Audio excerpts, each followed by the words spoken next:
네, 오늘 자정인 국회 상임위 구성 법정 시한까지 얼마 남지 않았지만 핵심 상임위원장 자리를 둘러싼 여야의 이견 여전히 팽팽합니다. 이 법사위와 운영위원장을 둘러싼 여야 쟁탈전이 계속되는 가운데 국회의장이 주재하는 여야 회동도 불발됐습니다. 국회 취재기자 연결해서 자세히 알아봅니다. 강민경 기자. 네, 국회에 나와 있습니다. 네, 오늘이 원구성 법정 시한 마지막 날인데 현재 여야 분위기 어떤지 전해주시죠. 여야 협상이 계속 평행선에 달리면서 접점 모색도 사실상 어려운 상황으로 치닫고 있습니다. 핵심 상임위인 법사위와 운영위원장을 차지하기 위한 여야 힘겨루기가 여전한데 오늘 오전 회의에서도 날선 신경전이 이어졌습니다. 민주당은 여당을 향해 상임위 명단 제출을 거듭 촉구했습니다. 또 협상이 불발될 경우 오는 10일 본회의를 열고 법사위와 운영위, 과방위 등 11개 상임위원장을 단독으로 선출하겠다고 으름장을 놨습니다. 박찬대 원내대표는 국민의힘이 명단 제출을 거부하거나 지체하는 건 일을 하지 않겠다는 선언이자 일을 방해하는 거라고 비판했는데요. 직접 들어보시겠습니다. 국민의힘은 오전 중에 바로 상임위원 명단을 제출하기 바랍니다. 만약 질질 끌거나 제출을 거부할 시 이후 벌어지는 일의 모든 책임은 국민의힘에 있다는 점을 분명히 해둡니다. 민주당은 오늘 오후 야당 상임위 명단을 의장실에 제출하며 대여 압박을 이어갈 방침입니다. 국민의힘은 관례대로 법사위원장과 운영위원장을 야당이 양보하지 않으면 상임위 명단도 제출하지 않겠다며 반발하고 있습니다. 특히 원구성 협상 법정 시한 처리를 압박한 우원식 국회의장을 비판하고 나섰습니다. 추경호 원내대표는 국회의장이 당선 인사에서 협치를 강조하는 게 아니라 공개적으로 소수당을 압박하는 초유의 모습을 보였다고 지적했습니다. 직접 들어보시겠습니다. 국민 모두의 국회의장이 되고자 한다면 거대 야당인 민주당의 입장만을 반영해 소수당의 일방 통첩하기 전에 다수당인 민주당에 여야가 협치할 수 있는 협상안을 가져오라고 하십시오.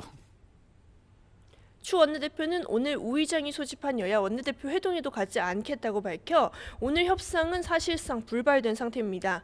국민의힘은 오늘 10일에 의원총회를 열고 향후 원구성 협상 대응 방안을 수렴할 예정입니다. 다만 실제로 야당이 단독 원구성을 강행할 경우 마땅한 대응책이 없어서 내부 고민은 깊어지는 모습입니다. 네, 각 당 내부 상황도 짚어보겠습니다. 국민의힘은 다음 달 전당대회를 예고했는데 당심 100%인 전당대회 룰 개정 논의가 한창이라고요? 그렇습니다. 국민의힘은 오늘 오전 당규 개정 특위를 열고 당심 100%로 규정된 현 당규 개정 방안을 논의했습니다. 최종 결론은 오는 12일에 나올 예정인데 당 안팎에서는 일반 민심을 20%에서 30% 사이로 반영하자는 안이 유력하게 거론되고 있습니다.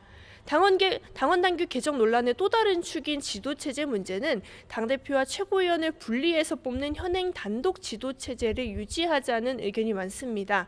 황우여 비대위원장 등이 전당대회 흥행을 고려한 듯 대표 차점자의 수석 최고위원을 주는 이른바 절충형 집단 지도체제를 제한하고 있긴 합니다.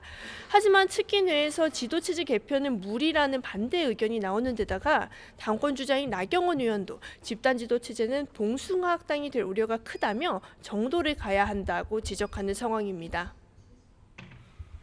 네, 민주당도 당원권 강화를 위한 당원 당규 개정 논의를 진행하고 있는데 최근에 일부 친명계 의원들이 우려의 목소리를 내고 있다고요? 그렇습니다. 민주당은 국회의장 후보나 원내대표 선출 시 권리당원 투표 20%를 반영하자는 내용의 당원당규 개정 논의가 한창입니다. 당원당규 TF 단장이자 강성 친명계로 분류되는 장경태 최고위원은 아침 통화에서 사실상 내용은 다 정리됐고 이제 이재명 대표의 결심만 남은 상태라고 설명했습니다. 다만 원조 친명으로 꼽히는 중진 의원들을 중심으로 반대 의견도 공개 표명되고 있습니다. 이른바 7인회 출신 김영진 의원에 이어 친명 좌장 정성호 의원도 YTN과 통화해서 기본적으로는 국회 대표인 의장을 뽑는데 당원이 관여하는 게 바람직한 건지 의문이 있다라고 밝혔습니다. 최근 당 안팎에서 강성 당원들의 목소리가 너무 커진다는 지적에 고개를 들고 있는 만큼 이들의 공개 비판은 향후 논의에 적지 않은 영향을 미칠 거란 전망도 나오고 있습니다. 지금까지 국회에서 YTN 강민경입니다.